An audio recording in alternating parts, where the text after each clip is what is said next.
Hey buds, Socialism Done Left here for a quickie debunk. Today we're going to be looking at an article from WND, which should stand for Wingnut Daily because it's conservative garbage.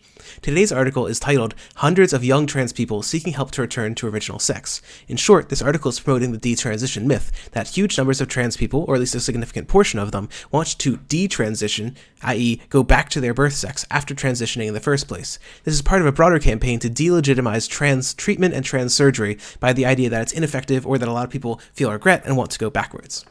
The article begins, quote, transgenders, already off to a good start, by the hundreds are fed up with their lifestyle choice, ooh, another good choice of words, and are wanting to return to living as their birth gender, prompting the creation of an advocacy network to help them, according to a new report from the Christian Institute.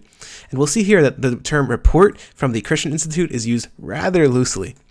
But before we move on from this puff piece and actually go read the report, I just want you to gaze upon this beautiful sentence.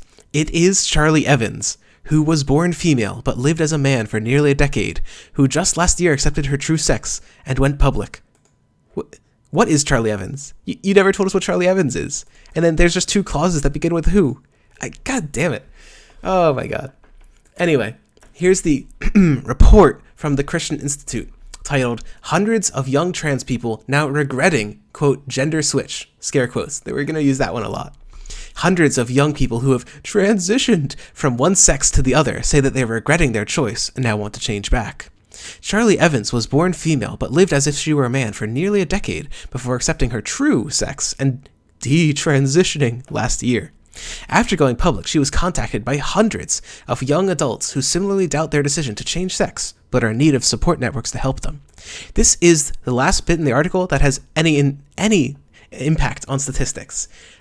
They make no effort to verify that hundreds of young adults have contacted Charlie Evans. We're simply taking Charlie Evans on her word that hundreds of people are going through with this behavior. The rest of the report, if we read through it, is simply a list of anecdotes. Evans said, I'm being shunned. Evans said, I'm being shunned. They look to one anecdote of a person who wanted to detransition, and then they start scaremongering about the idea that the hormones that trans people take seriously harm the body, and that doctors are too willing to give people gender treatment. Quote, Ruby, who was brought up in the anecdote earlier, also criticized what she sees as a trend affirming everyone's feelings of gender confusion and called for alternative treatments, which is never actually specified, but I'm going to presume means conversion therapy. She said, for everyone who has gender dysphoria, whether they are trans or not, I want there to be more options for us because I think there's a system of saying, okay, here's your hormones, here's your surgery, off you go. I don't think that's helpful for anyone. Now, anyone who has any experience with trans people or transitioning will know that it's pretty difficult to transition. You gotta talk to a lot of psychologists, a lot of doctors, and get a lot of affirmations. Now, maybe Ruby thinks that this system is too affirming, but she needs to do so on solid statistical evidence and not on her own experience. No policy, no societal decisions should ever be based on, literally, this article is a set of two anecdotes, and that's it. But these articles are shit, but it's possible that they're correct. So I set out to establish whether or not they're correct. First, before we begin, I want to establish that undoubtedly, hormone therapy and sex reassignment therapy are extremely successful treatments, at least according to all the research that we have at hand. This article published in 2010, titled Hormonal Therapy and Sex Reassignment, a Systematic Review and Meta-Analysis of Quality of Life and Psychosocial Outcomes by Murad et al., which is not available, but if you go to a certain site, you enter a certain number, you can get access to, tells us that, quote, among the 28 eligible studies, 80% of individuals with GID, gender identity disorder, reported significant improvement in gender dysphoria, 78% reported significant improvement in psychological symptoms, 80% reported significant improvement in quality of life, and 72% reported significant improvement in sexual function. They do note, however, that most of this evidence is very low quality. However, almost all of this very low quality evidence suggests that sex reassignment that includes hormonal interventions in individuals with GID likely improves gender dysphoria, psychological functioning, and comorbidities, sexual function, and overall quality of life. In short, sexual reassignment surgery and hormonal therapies work. They don't work for everyone, but they work most of the time with the evidence that we currently have, which is all that we can do when we're basing societal policies and, actual policies, legal policies or hospital policies. This scaremongering is not enough to overturn that, no matter how much this Greta Thunberg looks disturbed by people detransitioning. Moreover, we can actually estimate the rate of detransition. So The first data point I'm going to look to is an article by WBUR, which states, quote, "The most recent data on transgender patients who changed their mind after surgery is a study led by Oregon Health and Science University, which has not been published but was presented at a conference earlier this month." This just means that they went to a meeting with a bunch of other scientists, presented it in like some poster, probably had a talk about the paper, and other scientists reviewed it. They're probably going to attempt to get it published, and if it gets published, I'll let you know. In it, 46 surgeons from around the world reported reversing 36 transgender surgeries, including 16 phalloplasties, after treating somewhere between 18,000 and 27,000 patients. This is an enormous number of patients. Like, this is literally multiple nations' worth of patients in terms of surgery. So this is an extremely low ratio. This is like, I think it's like 0.2%. Literally just do the numbers. 36 divided by 18,000. So that's 0.2% on the number. So 0.2% of people actually going through with detransitioning surgeries is really, really low. We can look at a more generous definition of detransitioning at just regretting it. This study looked at Sweden, which allows for applications for sex reassignment, for legal gender change. And in this study, they found that 767 people applied for legal and surgical sex reassignment. If we go to the end of the abstract, there were 5 female to male, this is a typo, and 10 male to female regret applications, corresponding to a 2.2 regret rate for both sexes. So, of the people in Sweden who applied for a legal gender change, only 2.2 went back on this gender change. Note, this isn't like going through surgery. This is simply just asking the state to rechange your gender. And of the people who went through, of the 767 people who went through, only 15 reversed their decision. Again, that's only 2.2%. This is a really, really low rate. Like, if we're talking about a 99.8% or a 97.8% rate, these are really high success rates in terms of how many people are going through the efforts to undo these ratios. And even if we take the lower ratios of how often these surgeries and treatments are successful in just improving symptoms, 80% is an extremely successful surgery, an extremely successful intervention. But all that said, I still actually think this article is probably true. It's probably correct that there are hundreds of young trans people now regretting the gender switch. And it's just based on simple statistics, and I'll tell you why. First, let's use data from How Many Adults Identify as Transgender in the United States, which is a report by the Williams Institute, which is a pretty pro-trans, pro-gay, pro-LGBT institute produced by Flores et al. 2016. In it, they assert that about 0.66% of adults in the United States of America between 18 to 24 are transgender. That number declines as age increases.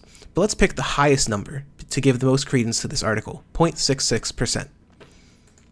Then, using the 2015 report, the U.S. Transgender Survey, we can find that the portion of people who are crossdressers, trans men, trans women, and non-binary is roughly about equal for each of these three categories and 3% for crossdressers. And using the same report, we can also find what portions of each of these groups have transitioned. All of this data is sufficient to estimate what portion of people are likely to have detransitioned in the United States. So let's do a little math.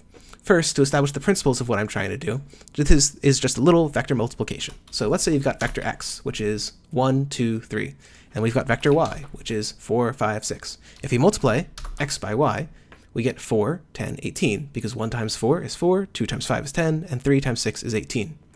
We can do the same thing with probabilities. Let's say that half of the population is red and half the population is blue. Or let's say that half the population agrees with I want to eat cake, and half the population 100% disagrees with I want to eat cake, or 0% agrees with I want to eat cake. So that's half and half, 0.5 and 0.5, and 1 and 0, meaning 100% and 0%. If we multiply these together, we get the numbers 0.5 and 0, because 0.5 times 1 is 0.5, 0.5 times 0 is 0. If we sum the number, we get exactly what we'd expect. If you take half of 1 and add it to half of 0, you get a half. So in short, this method works for finding out the average of a population. You can simply multiply the prevalence of a given group times what another factor of that group, like what percent that group agrees with a position, and you'll get what percent of the overall population agrees with that position. We can do the same thing in reference to gender identity. In terms of gender identity, in the order crossdresser, non-binary, female to male, and male to female, we can use the data that 3% are crossdressers, 35% are non-binary, 29% are trans men, and 33% are trans women. Again, we can do the same with sexual reassignment surgery. Of cross-dressers, 6% have transitioned. Of non-binary, 43% have transitioned. Of trans men, 82% have transitioned. And of trans women, 68% have transitioned. Enter these vectors in. And again, we get weighted vectors that if we sum will give us the average percent of trans people, if we define trans people, or like T people, or whatever we want to call it, as trans men, trans women, non-binary people, and cross-dressers. Of these, 61.45% have transition. Let's call this the probability of transitioning. In turn, we already know that the probability of regretting using the higher rate is 2.2%. We can enter that one in. We know the United States population is about 329 million. We know that of the US population, about 0.66% are trans. So that gives us about 2,171,400 people who are trans in the United States. And the UK population is about 67 million. If we take that number, the United States population times 0.0066, which is 60.66%, multiplied by the probability of transition, we get about 334,325 people who have transitioned. And then if we multiply this by the probability of regret, then we get the number of people in the United States who have transitioned and then regretted it. I would estimate this to be about 29,355 people, based on these pretty broad statistics. If you want to estimate this in the United Kingdom, which is where this study was conducted, then I'm going to assume that the United States population and the United Kingdom population are reasonably close in approximation. They have roughly the same portion of trans people, roughly the same percentage who have transitioned, and so on. This is, just a rough approximation. We're just getting some back-of-the-napkin numbers. In the United Kingdom, we'd estimate that about 5,978 people have transitioned and have regretted it. So this is not an insignificant number of people in the United States or in the United Kingdom. But to put this in perspective, this would be the number of people who do not have transitioned and have not regretted it in the United Kingdom. I'm simply taking the portion who've regretted it and doing 1 minus the probability of regret, which gives us 0.978 or 97.8%. The number of people who have transitioned and not regretted it is 265,753. It seems absurd to me to say that because there are 6,000 people that do not like a given procedure, that you should therefore deny it to 266,000 people who do approve of this procedure. So, in short, this article may well be true. There may well be hundreds of young trans people who are regretting their gender switch, even after they've transitioned. They might want to transition back. I do not think it is useful for advocates of trans people, for allies of trans people, to deny this fact. I do think, however, it's important to stay grounded in the evidence. There are hundreds of times more people who have transitioned successfully and are reaping. And I think we should also respect that. If someone's gender identity changes after they have surgery, there's no reason that they are no longer valid. They too can be valid being double trans or whatever we want to call them. Detransition is fine, but it's not a serious issue, and it should not be a valid critique of trans surgery or trans treatments. That's all for now. This has been Socialism Done Left, and have a lovely evening.